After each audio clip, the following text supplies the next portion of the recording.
C'est l'heure de votre feuilleton hebdomadaire. Nouvel épisode ce soir dédié à la SNCF. Coup de projecteur sur le centre opérationnel de proximité. Une cellule essentielle qui intervient principalement en cas de perturbation des trains, retard, absence de personnel ou encore problème de météo. Grégory Boileau avec Éric Bertrand. C'est le scénario redouté par tous. Des trains retardés, des quais surchargés et des usagers dans l'attente. La pagaille dans les gares. Pour faire face à ce genre de situation, gérer les crises et les difficultés, une cellule existe, le centre opérationnel de proximité. C'est ici que l'on met en place et que l'on supervise le plan de transport, la mise à disposition des moyens humains et matériels en cas de perturbation. Nous, notre rôle, c'est de trouver des actions efficaces et rapides qui vont minimiser l'impact client au maximum. Ce n'est pas toujours évident, ce n'est pas toujours perçu non plus positivement, mais le rôle certain du centre opérationnel, c'est celui-ci, c'est de minimiser les impacts des aléas pour nos usagers. Ce centre gère chaque jour le passage des 600 TER qui circulent en Lorraine. En cas de retard d'un train, d'une panne, d'une absence de personnel, ces experts vont devoir trouver une solution de repli au plus vite. Un truc tout simple, un train qui arrive en retard à Nancy avec une demi-heure de retard. Le matériel devait refaire un autre train un quart d'heure après.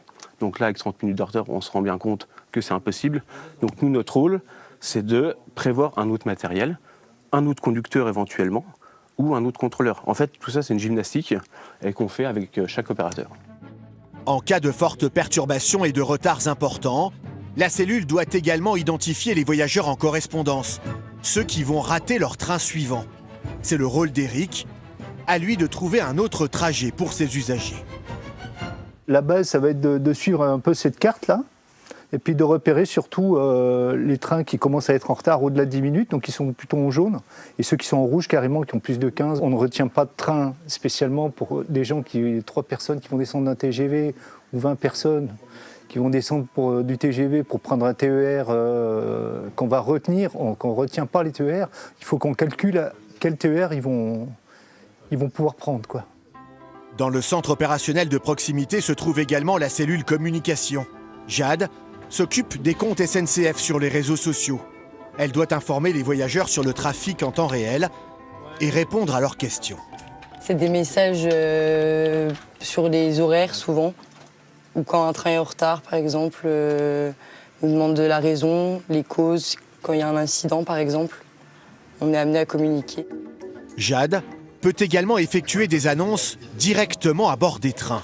Mesdames, messieurs, votre attention s'il vous plaît, votre train est arrêté en gare de Nancy en raison d'un train de marchandises en difficulté de circulation. Une quarantaine de salariés travaillent dans ce centre opérationnel qui fonctionne 24 heures sur 24 et 7 jours sur 7.